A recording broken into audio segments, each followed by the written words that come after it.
Muito boa tarde a todos, presentes na loja Saint-Germain e também online.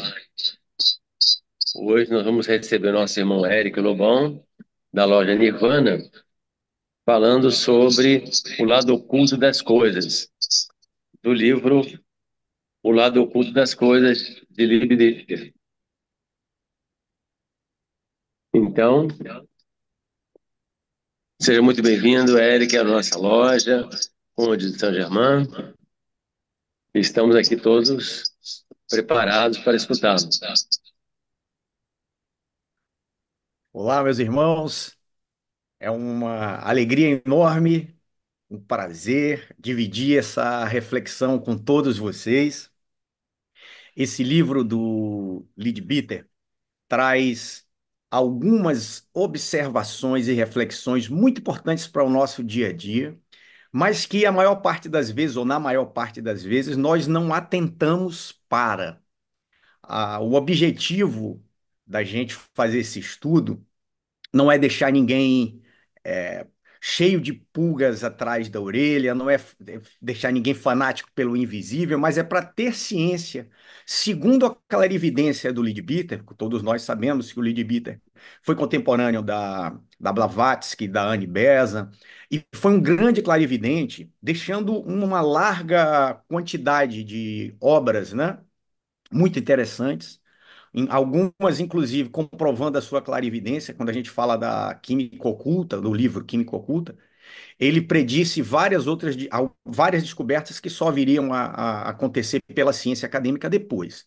Então, a clarividência dele é indubitável em alguns pontos. É claro que, como livres pensadores, somos todos temos todos a possibilidade de não acreditar, e isso é bom, tá certo? Eu acho que cada um deve refletir e deve absorver o que você lê de acordo com o que você acha e tem na sua concepção de mundo, tá? Mas, como livres pensadores que somos, mas faz muito sentido muita coisa que o Leadbeater coloca nesse livro, e eu quero dividir com vocês. O livro fala de vários aspectos. Eu vou fazer só uma passagem de vários aspectos que ele aborda. Deixa eu ver se eu consigo passar aqui. A minha apresentação já está pronta, mas eu queria que vocês vissem aqui, ó. Estão enxergando aí?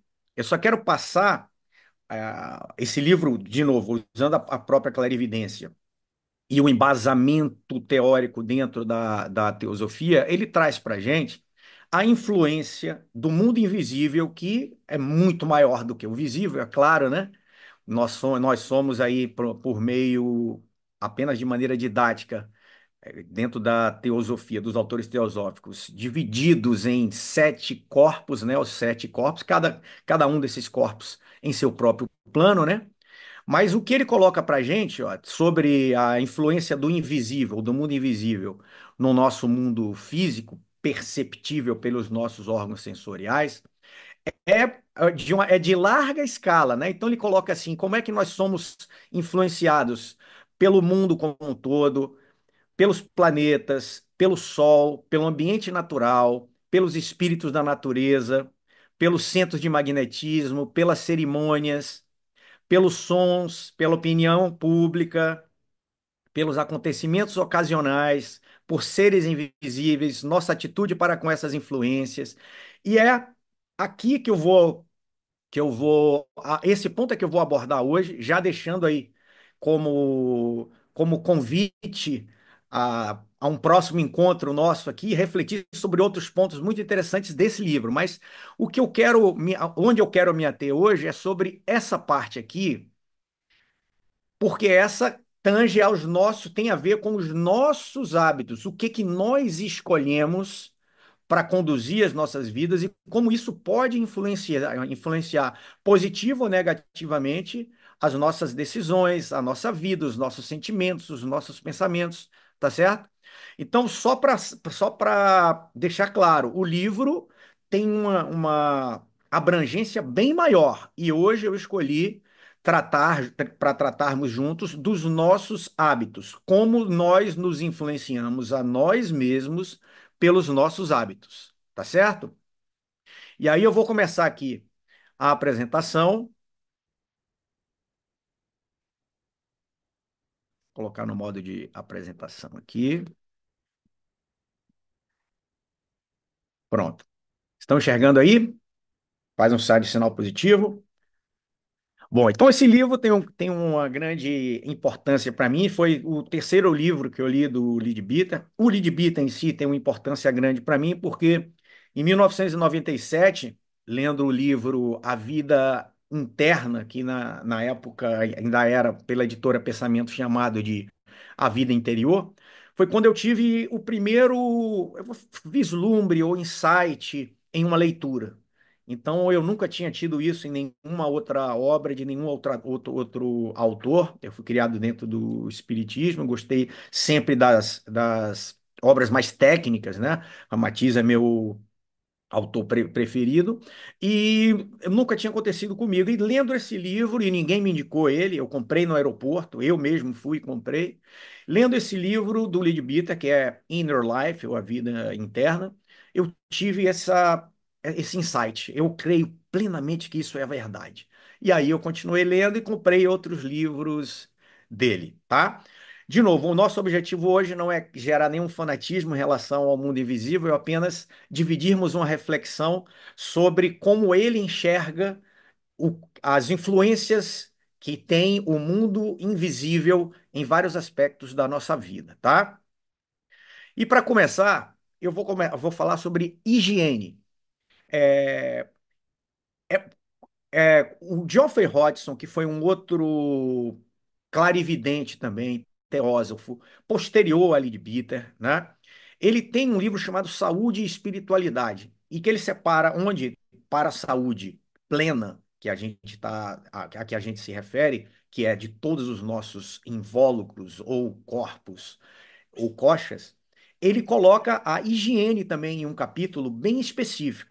E Leadbeater reforça isso daí, que a parte da higiene, a higiene física mesmo, de banho, é muito mais do que simplesmente limpar a sujeira, a bactéria do corpo, né? Faz parte dessa limpeza o magnetismo que nós temos. Vejam, nos nossos corpos sutis, nós temos, até no corpo, no próprio corpo físico, o etérico faz parte do físico, nós temos energias a absorver, aproveitar e eliminar, né? A eliminação dessa energia é muito importante para a nossa saúde dos veículos. A gente tem pontos de grande concentração dessa eliminação, que é a ponta dos dedos das mãos e os pés, né? São pontos importantes dessa eliminação. Mas o que ele coloca para a gente aqui, de maneira muito clara, é que se nós não fazemos essa limpeza magnética, grande parte desse magnetismo que era para sair do corpo fica preso no nosso corpo, né? Fica preso nos nossos veículos. E falando ainda que nós temos os nossos corpos sutis em dimensão maior do que o físico, eles se interpenetram quando nós nos aproximamos. Então, quando a gente vai se encontrar com alguém, mesmo longe ainda fisicamente, os nossos corpos sutis, as auras, as nossas auras, por exemplo, encontros áuricos, já estão se aproximando. E se você, quem de nós não pode afirmar isso? Que chegou perto de alguém e já se sentiu bem motivado ou já se sentiu mal para baixo ou foi invadido por pensamentos e sentimentos que não tinham nada a ver do que estavam sentindo na época ou pensando a época, né?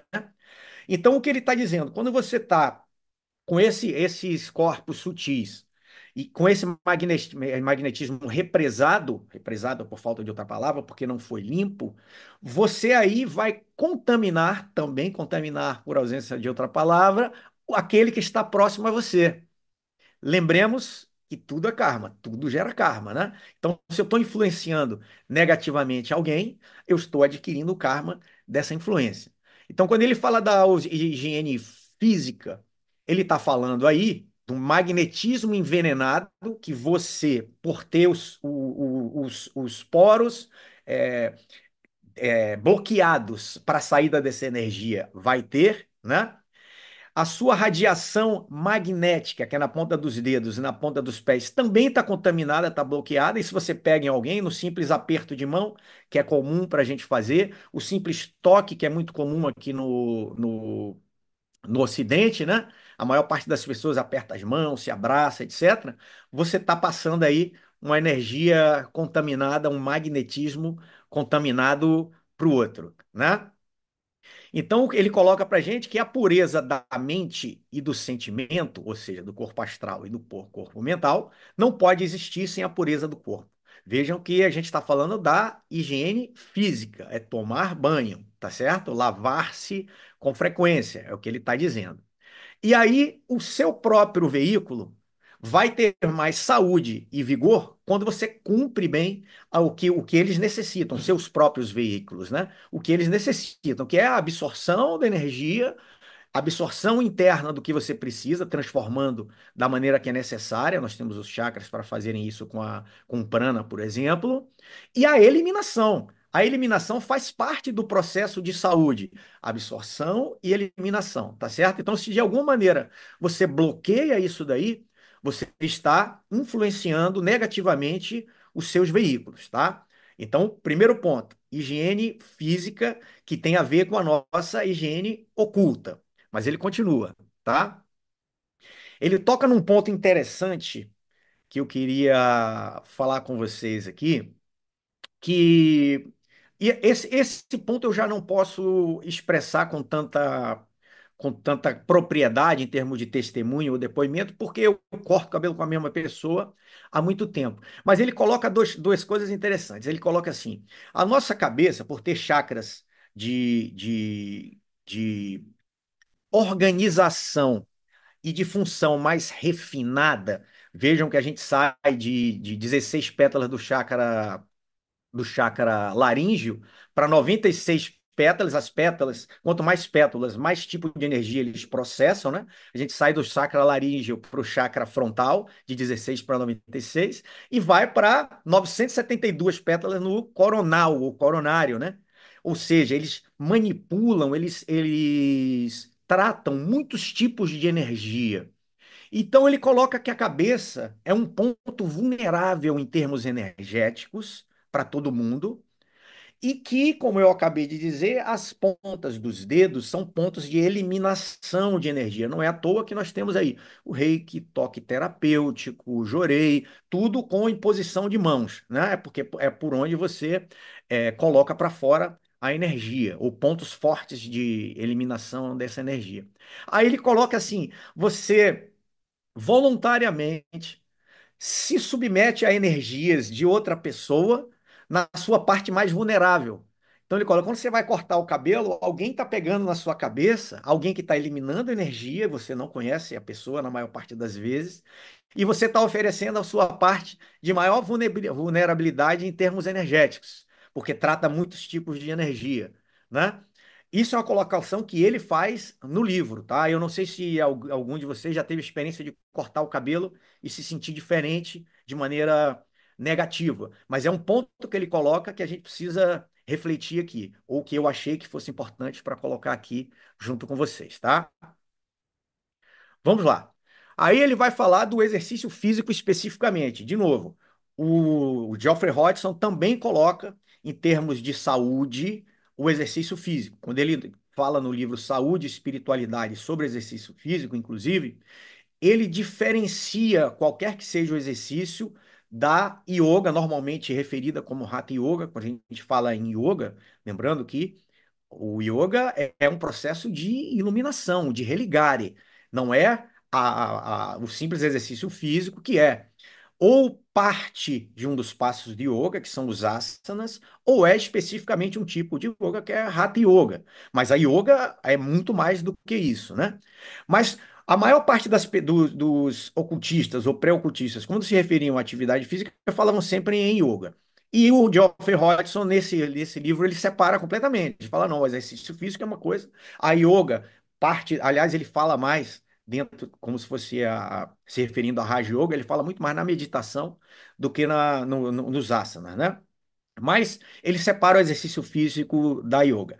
E o Lidbita coloca para gente aqui como é que nós nos influenciamos pelo exercício físico, em termos da nossa saúde, né? E no primeiro ponto é força de vontade. Nós sabemos que nós somos compostos, todos os nossos veículos são compostos por elementais que são do próprio plano daquele veículo, do próprio plano daquele veículo. O nosso corpo físico é feito por elementais físicos. O nosso corpo astral, ou das emoções, é composto por elementais astrais. Idem, o nosso corpo mental é composto por elementais mentais. E esses elementais, eles estão em involução. E não chegaram nem na linha de evolução. Eles estão em involução. E tem sim vontade própria. Eles querem, por exemplo, o elemental físico, não quer se movimentar. A gente conhece isso em termos de tô com preguiça, não quero fazer nada, porque é a manifestação do próprio elemental, ele quer ficar parado, ele quer economizar energia, ele não quer fazer nada.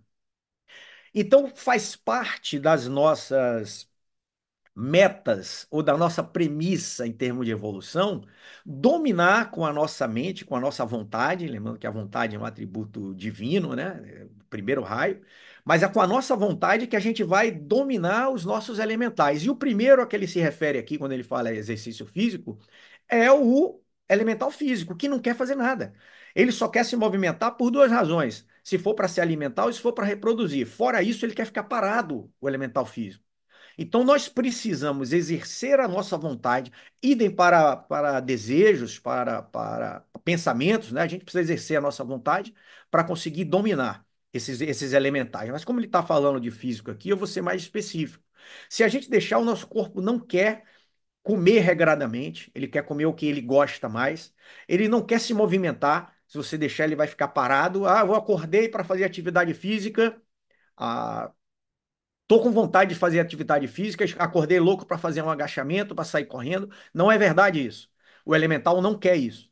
Você precisa exercer a sua vontade sobre ele para que ele faça um exercício físico. Aí, começando pelo físico e utilizando como analogia o corpo das emoções, que é o astral, e o corpo mental, que é dos pensamentos, a vontade que você exerce sobre o elemental físico te dá mais aptidão, ou você pratica mais exercer essa vontade, que vai ser transferida também para o elemental das emoções, também onde você não se vai se descontrolar com facilidade em termos de emoção, também para os elementais dos pensamentos, onde você não vai se deixar levar por pensamentos deletérios, tá certo? Que são prejudiciais para a nossa evolução. Então, exercer a vontade para fazer atividade física, para fazer exercício físico, te prepara para exercer a sua vontade também sobre os sentimentos e sobre os pensamentos.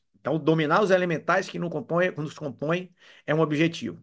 Ele coloca também o exercício físico como proteção contra doenças. O corpo físico, em boas condições, protege contra a penetração de germes e influências negativas, além de manter o fluxo energético, prana, ativo. Quando você está fazendo a atividade física com frequência, você está mantendo o fluxo energético físico, o fluxo etérico, que é físico também, né? Nós captamos a energia pelos chakras, através do sol, da alimentação, é, e da respiração, né? Nós processamos essa energia e distribuímos através dos nadis, que são os nossos centros de distribuição, vias de distribuição energético, né?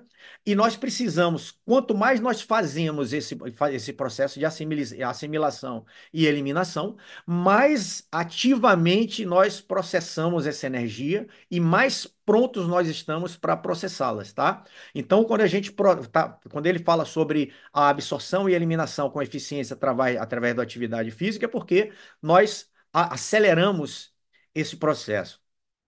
E ele toca também no equilíbrio mental, porque quando nós fazemos atividade física, nós produzimos vários hormônios que nos trazem satisfação, que nos trazem prazer pós-exercício, e isso faz com que a gente seja menos suscetível a pensamentos negativos, a pensamentos ruins. Se você. Aí um ponto para a gente tocar já do ocultismo, que é quanto mais você se sensibiliza a um tipo de estímulo, mais facilmente você se sensibiliza de novo. Então, se você alimenta pensamentos ruins, por exemplo, qualquer via ou qualquer isca de pensamento ruim, você vai estimular rapidamente seus receptores. Idem para pensamentos bons. Se você cultiva sempre pensamentos bons, altruístas, pensamento de amor, pensamentos de bondade sincera, qualquer isca desse tipo vai fazer vibrar esses seus componentes dos corpos astrais e mentais sobre isso daí, tá? Aí vamos lá. Os efeitos deletérios do fumo. Lembrando que esse livro foi escrito no início dos anos 1900. Houve a moda do fumo, né? Nós pegamos aqui no Brasil muito na década de 70, década de 80 ainda. Pra vocês terem uma ideia, era permitido fumar dentro de avião, um ambiente completamente confinado. Você tinha área de fumante e área de não fumante, como se separasse alguma coisa, né? O cara acende um avião lá atrás, todo mundo no avião está sendo contaminado, né? Mas ele fala sobre os efeitos deletérios do fumo. Em primeiro ponto, ele coloca aí a sobrecarga do astral. Então, o fumo sobrecarrega o corpo astral com partículas nocivas, enfraquecendo as ondas pensamento. Esse é o primeiro ponto a tocar.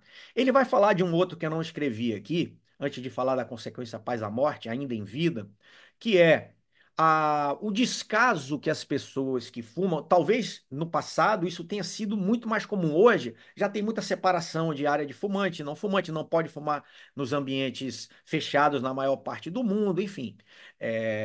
Mas há um tempo atrás, na época dele, por exemplo, uma pessoa acendia o cigarro na sua frente sem o menor escrúpulo, preocupação, discernimento. E você estava sendo contaminado por essa pessoa que acendia esse cigarro sem pedir, sem querer.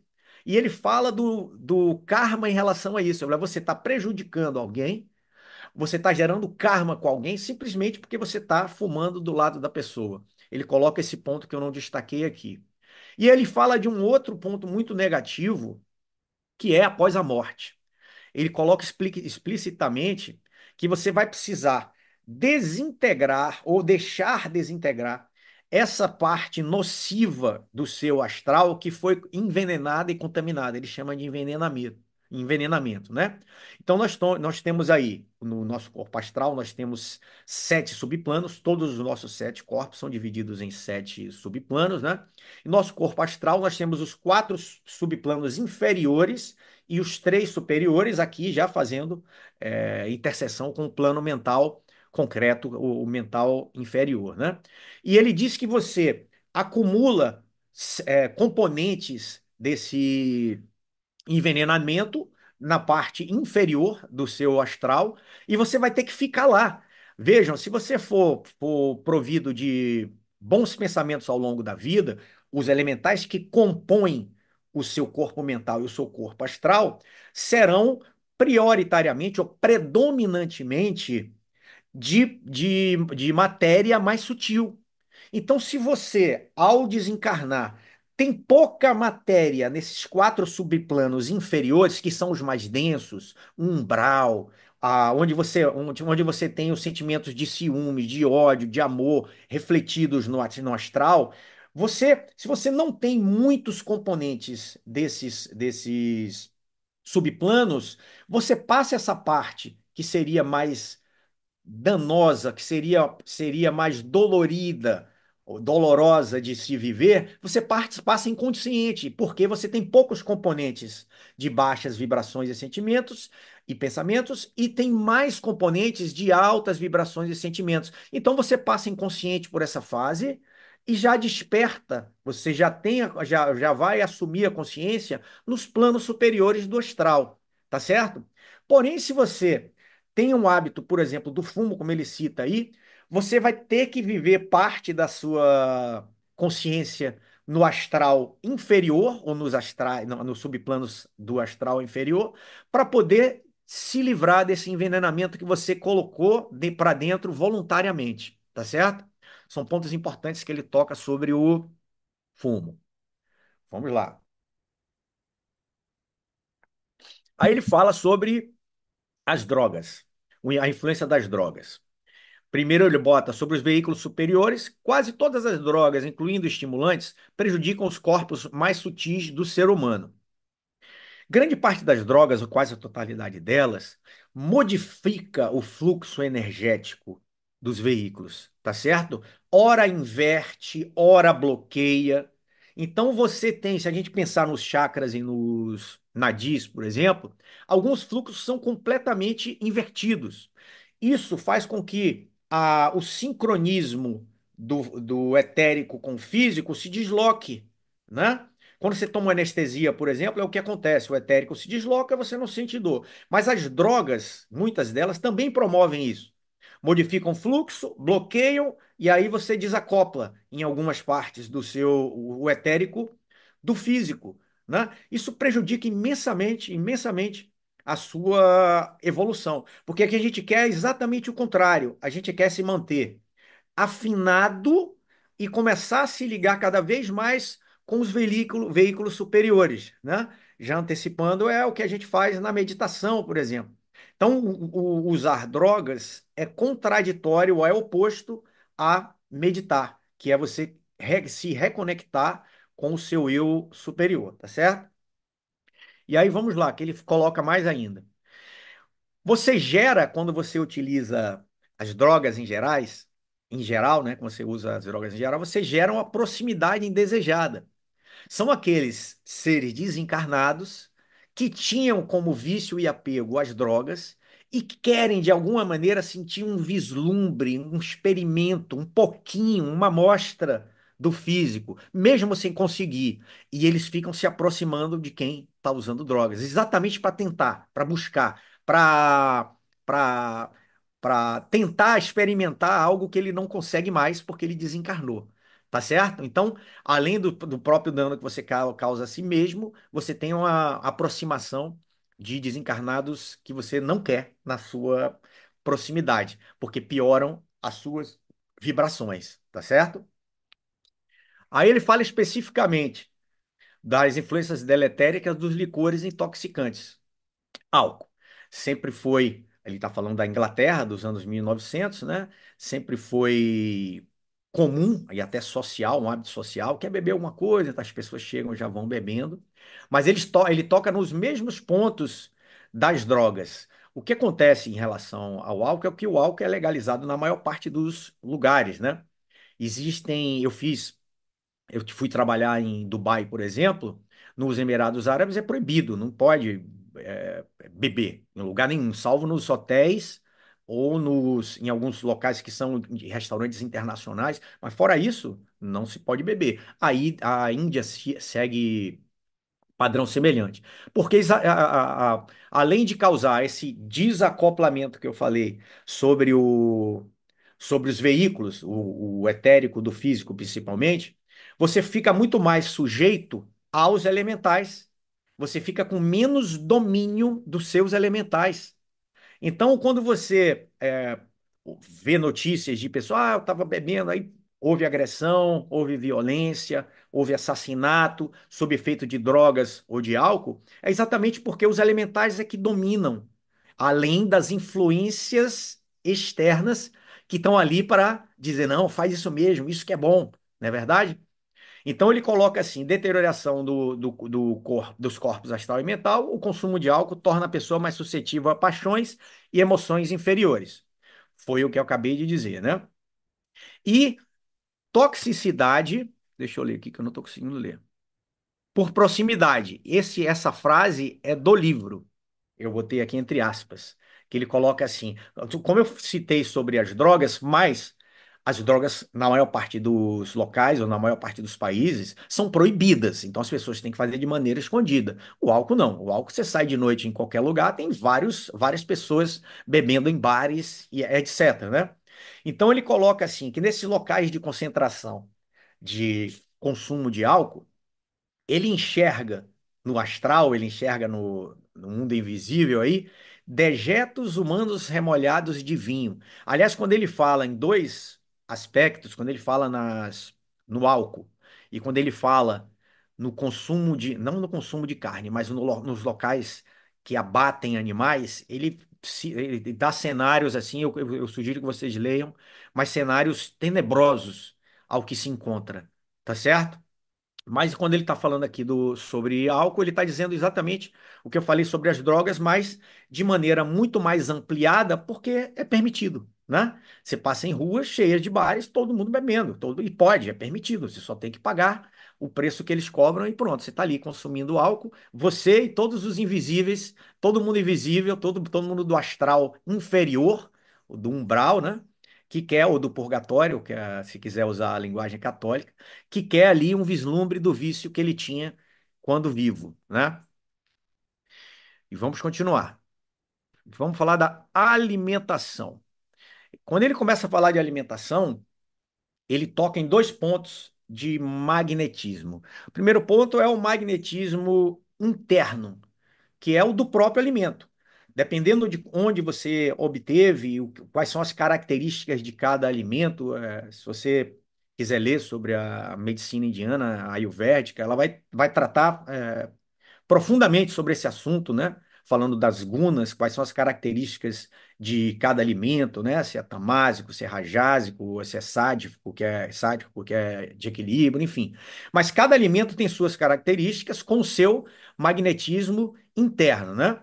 E o que ele coloca aí desse magnetismo interno é que quanto mais manuseado é o alimento, vejam, vou repetir o que eu falei no início. Nossos chakras das pontas das mãos e dos pés são de excreção, de colocam para fora, de eliminação de energia. Se alguém manipula esse alimento, você está contaminando o alimento com a energia da pessoa. Tem até um filme muito interessante chamado Como Água para Chocolate, com a Juliette Binoche, ou Binochet, não sei a pronúncia correta, onde quando ela cozinha, as pessoas, ela estava triste quando ela cozinhava, as pessoas ao comer choravam de tristeza. Quando ela estava alegre, idem, enfim. E é muito interessante esse filme, porque eu faço uma analogia direta ao que Lead Bitter coloca nessa parte dos alimentos. Quando alguém manuseia o alimento que você vai comer, a pessoa está contaminando com magnetismo, com a energia dela. E você, pum, come aquele alimento, tá certo? Então, ele dá algumas sugestões quanto a isso, para o alimento ser o menos manipulado possível. Ele coloca que quando você assa ou quando você cozinha, você elimina essa parte do magnetismo, salvo quando ele fala do magnetismo animal.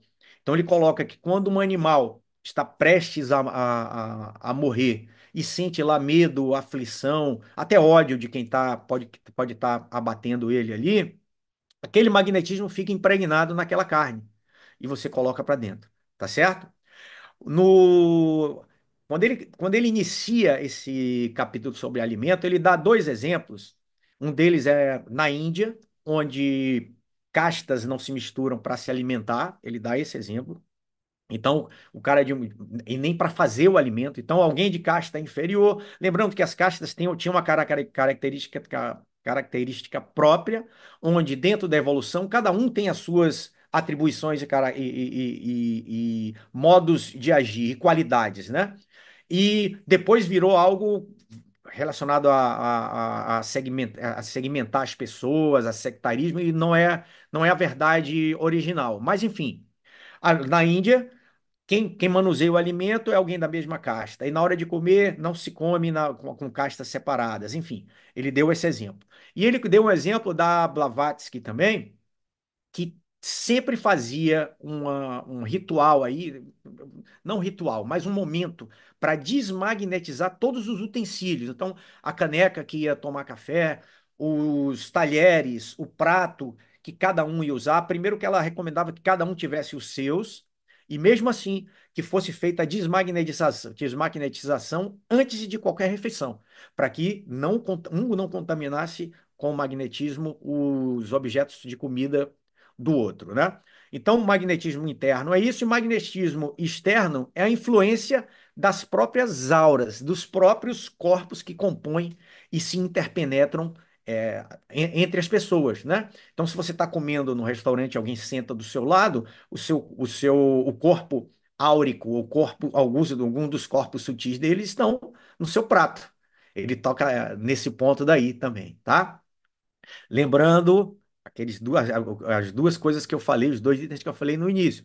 Somos livres pensadores, cada um pode tirar a sua conclusão e buscar a sua verdade. E a segunda coisa é, é, isso é um ponto que ele observou, tá certo? Um ponto que ele observou. Cada um deve se questionar a respeito, não é para gerar nenhum fanatismo. Esse é o segundo ponto. Vamos lá. Esse ele fica mais tempo e ele coloca não só itens invisíveis, como visíveis. Tipo, você pode hoje substituir, naquela época, né? No início dos anos 1900, você pode substituir absolutamente tudo que você precisa para se alimentar da carne com os vegetais. Você consegue empregar mais gente se for para fazer um plantio e colheita do que no pasto. Enfim, ele coloca várias coisas do aspecto físico da época e várias outras sobre o aspecto invisível, que é o que eu vou tocar aqui. Como eu disse, é um dos pontos mais nefastos que ele coloca em termos do que ele enxerga no invisível. Quando ele chega no matadouro, por exemplo, de animais, e o mundo invisível que ele enxerga é algo indescritível, segundo ele. Então, ele usa termos bastante profundos e impactantes lá, né? Aí ele coloca aqui: o ato de comer carne, dentro da visão clarividente. Para a pessoa com percepção espiritual elevada, a visão de alguém rodeado de cadáveres em um açougue é algo estranho e penoso. Sede de sangue. Esse espetáculo revela feroz e bestial sede de sangue em conflito com a vida divina encarnada no reino animal. Estou repetindo o que ele coloca aqui. E não estou conseguindo enxergar o de baixo. Alguém consegue ler para mim? Ao clarividente é deveras estranho e penoso o espetáculo. Não estou conseguindo ler. Alguém me ajuda, por favor, nessa parte de baixo aqui. Deixa eu ver se eu consigo deslocar. Ah, eu consigo deslocar aqui, peraí. Já consegui, consegui. Ao Conseguiu, cara? clarividente, consegui. Ao clarividente é deveras estranho e penoso o espetáculo de uma dama, convencida da sua elegância e finura, rodeada de formas anormais em um açougue. Ele dá esse exemplo da época de uma dama bem vestida entrando para comer carne, né, cercada de cadáveres e com um mundo invisível nefasto. Ele dá esse exemplo daí, tá? Ele toca de maneira bastante intensa nesse assunto daí, em termos do que ele enxerga no astral. E, de novo, é uma opção de cada um, eu acho que cada pessoa tem o seu tempo para se desligar de algum apego, de algum vício, né? Não é? Se todos já estivéssemos desapegados de tudo, não estaríamos mais aqui, talvez. Então, cada um tem o seu momento. Vai chegar para todos, mas cada um tem o seu momento e devemos ter cada vez mais consciência de como funciona nos nossos veículos o consumo de carne, por exemplo, tá? Não é por isso que a gente vai deixar de refletir a respeito, mesmo não sendo um momento de cada um, né? Aí, deixa eu ver aqui. Vamos lá. Ele continua aqui. Essa dos pontos que eu falei para sobre a parte mais física, eu fiz uns destaques porque tem uma abordagem sobre o invisível também, tá? Então ele coloca assim: os homens que comem carne são responsáveis pelo pecado e degradação que ocorrem nos carniceiros. Por que isso? Porque hoje, se a gente pensar na indústria aí da pecuária, da avicultura, ela emprega muita gente. E aquele que está trabalhando ali, muitas vezes, ou a maior parte das vezes, está trabalhando porque necessita comer, necessita, enfim, viver, está trabalhando. E nós, ao consumirmos a carne, é que estamos fazendo com que alguém que não quer, por exemplo, maltratar os animais, entre nessa cadeia. Pô, imagina o cara ser contratado para fazer aquela parte de frente mesmo, de tratar o animal que acabou de morrer, ou até de matar, como existe em vários locais ainda. Imagina o karma que a gente está provocando, nós todos, tá? A humanidade inteira. Não estou falando só quem come carne. Todos nós temos responsabilidade sobre todos nós. Então, quando a gente faz isso, a gente está promovendo o karma em todos os aspectos da cadeia que cerca, desde a produção, do abate, da distribuição dessa carne de um animal morto, tá certo?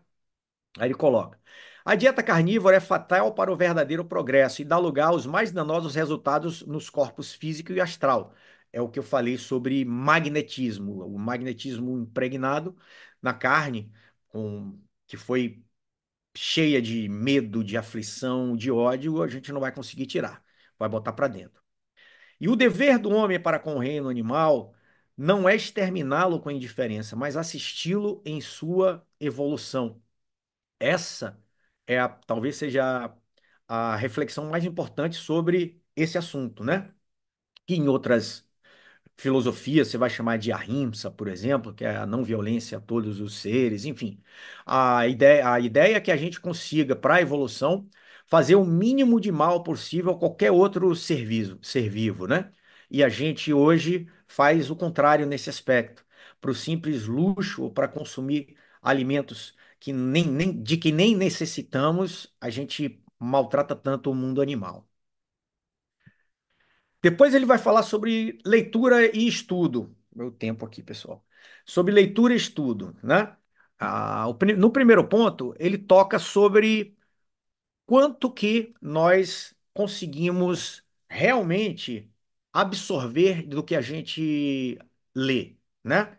Tem um outro capítulo logo depois desse que ele fala do livro especificamente. Então, qual é o tipo de livro que você tem na sua casa, especificamente no seu quarto? Porque cada livro daquele carrega uma forma pensamento, né? Cada livro carrega uma forma de pensamento, e se você não tiver imparcialidade na leitura, você se conecta com aquela forma de pensamento. Por isso que muita gente que fala comigo, quero ler um livro de magia, etc. Eu faço, cara, não faz isso. Você não sabe como é que foi seu passado. Vai que você tem um passado muito vinculado aí à magia, magia negra, que eu quero dizer, né? E aí você não tem imparcialidade para ler, se conecta de novo. Mas o livro não só livro, tá? Ele fala também sobre quadros, sobre talismãs, mas o quadro, além de ter a forma pensamento do autor que desenhou aquele quadro, existe a forma pensamento gerada. Se você tem um quadro de violência, por exemplo, quem olha, enxerga aquela violência, gera uma forma pensamento que alimenta a forma pensamento do próprio quadro.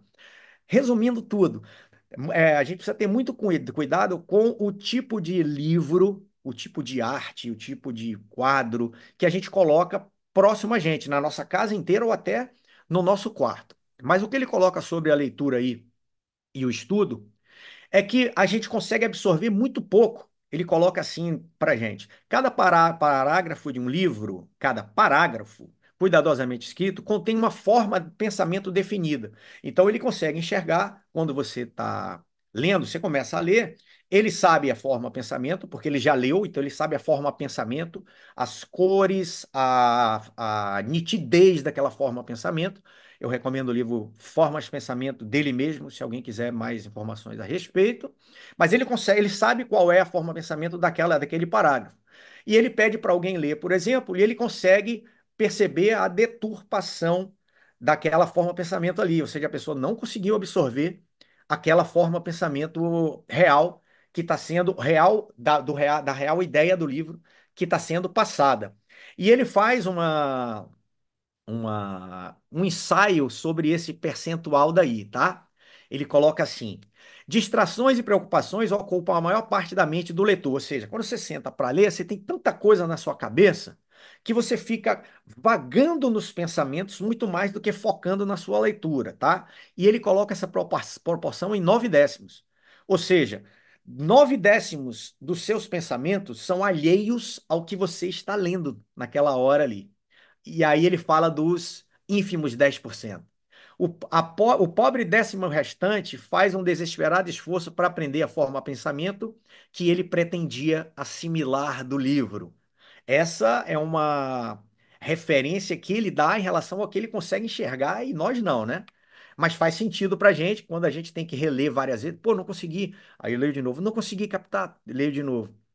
Aí ele tem uma sugestão para que a gente consiga absorver melhor a realidade do que o autor quis dizer, ou chegar na forma pensamento real que o autor plasmou quando escreveu aquilo, né? Primeiro ponto que ele coloca é concentração. Esvaziar a mente de distrações e focar totalmente no estudo, exercitando a concentração.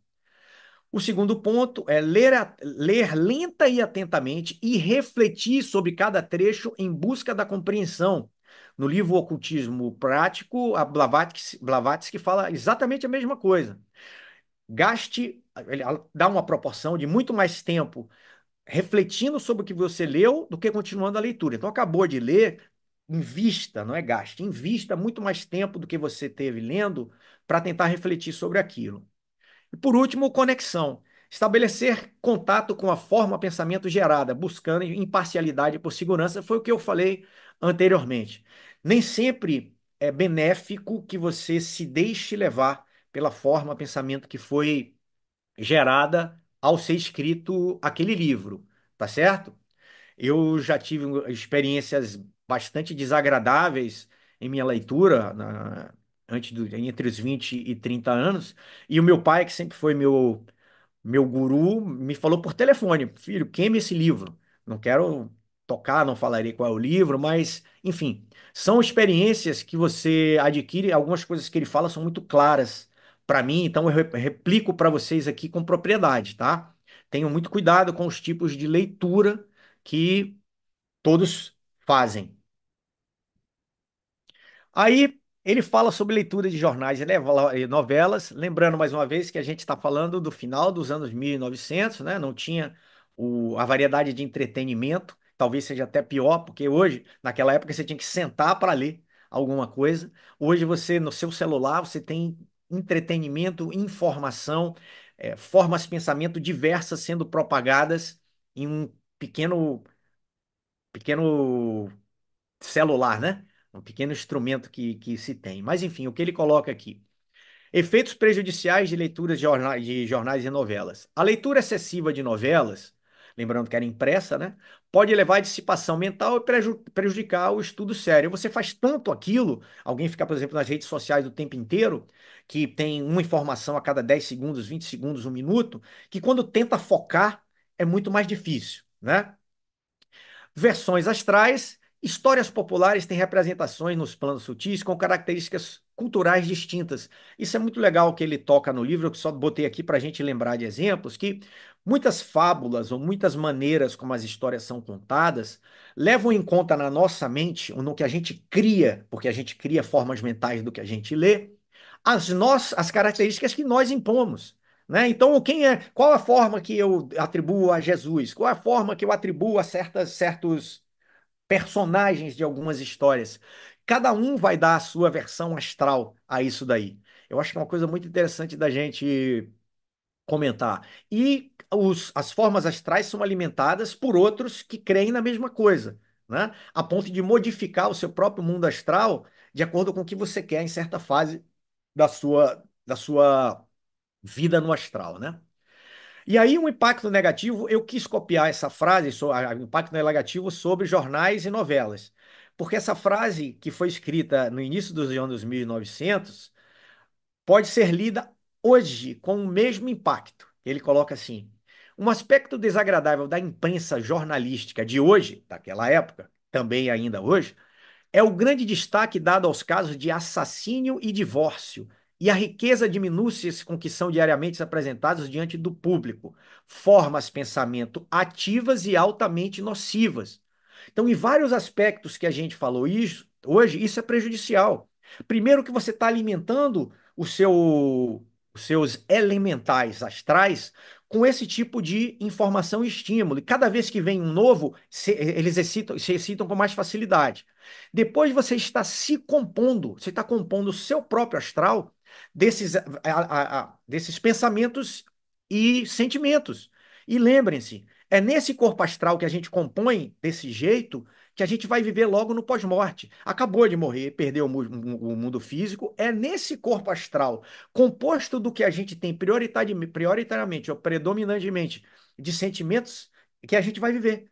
Então é perto da aflição e do medo que a gente vai ter que viver para poder se desfazer dos elementais dessa parte. Depois a gente vai subindo nos níveis astrais, mas é aí que a gente vai viver logo após a morte física, tá?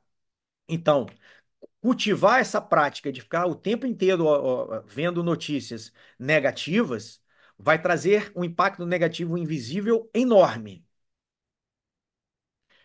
Aí ele vai falar, tá terminando já, pelo nosso tempo, da arte da conversação. É extremamente importante, principalmente hoje em dia, que todo mundo quer manifestar a opinião de qualquer maneira, e eu acho que praticar o silêncio talvez seja uma das atitudes e uma das qualidades mais importantes para a gente, né? Que quer encarar realmente um plano de evolução, como pré-ocultistas ou ocultistas que somos, talvez praticar o silêncio seja a melhor coisa a fazer na maior parte dos momentos. Aí ele coloca: evite discussões. O discernimento deve ser o guia para manifestar opinião sobre alguns assuntos. Nem todos querem ou estão preparados para ouvir. Eu dou um exemplo prático sobre isso que a gente está falando agora. Talvez hoje, pouquíssimas pessoas da nossa convivência, se eu pensar nos meus amigos, nas pessoas do meu trabalho, meus amigos mais próximos não, mas os amigos de verdade, mas conhecidos, pessoas do trabalho, não tem a menor condição de falar sobre esse tipo de assunto que a gente está falando agora. É muito difícil, né?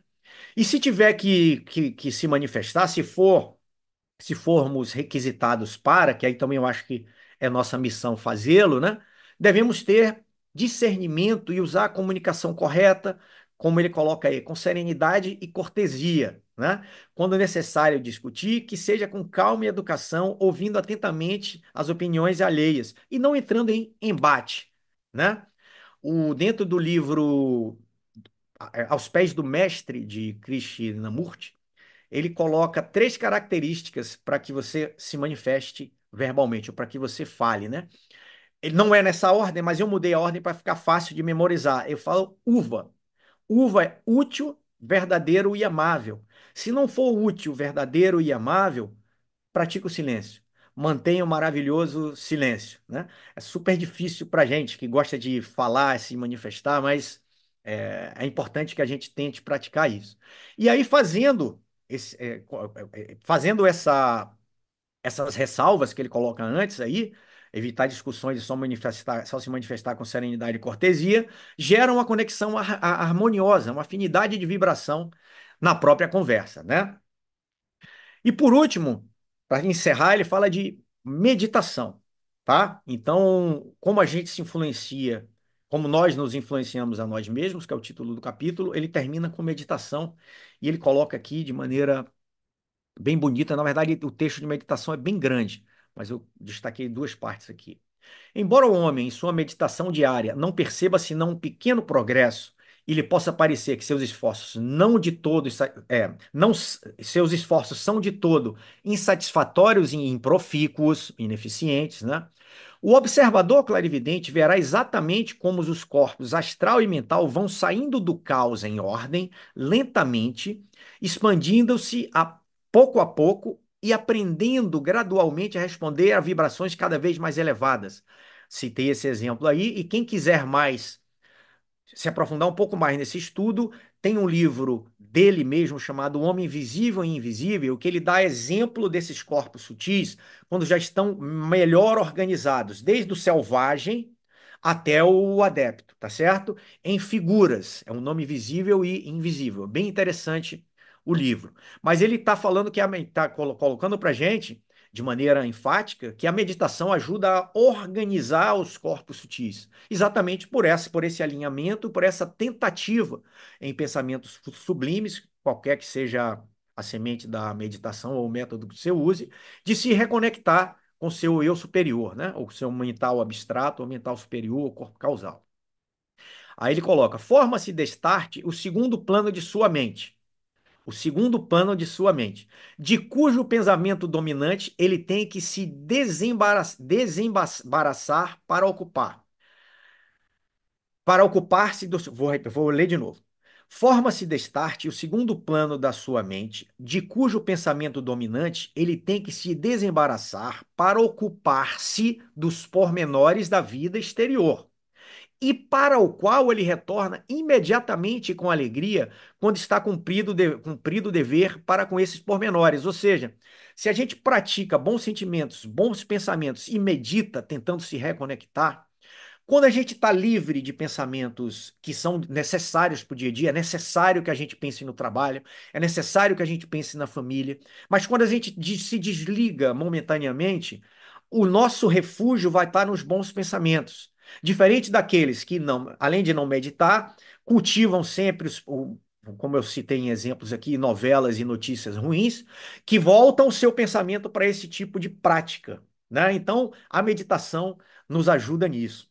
Tinha mais um texto muito longo, mas eu não vou ler por causa do tempo, mas essa é a mensagem de hoje, meus grandes irmãos, e eu agradeço imensamente pela presença de todos e por podermos refletir. E agora estamos abertos aí a nossa discussão, sempre usando uva, o útil, verdadeiro e amável. Por favor. Obrigado. Mas é legal o vídeo? É, eu acho que vamos.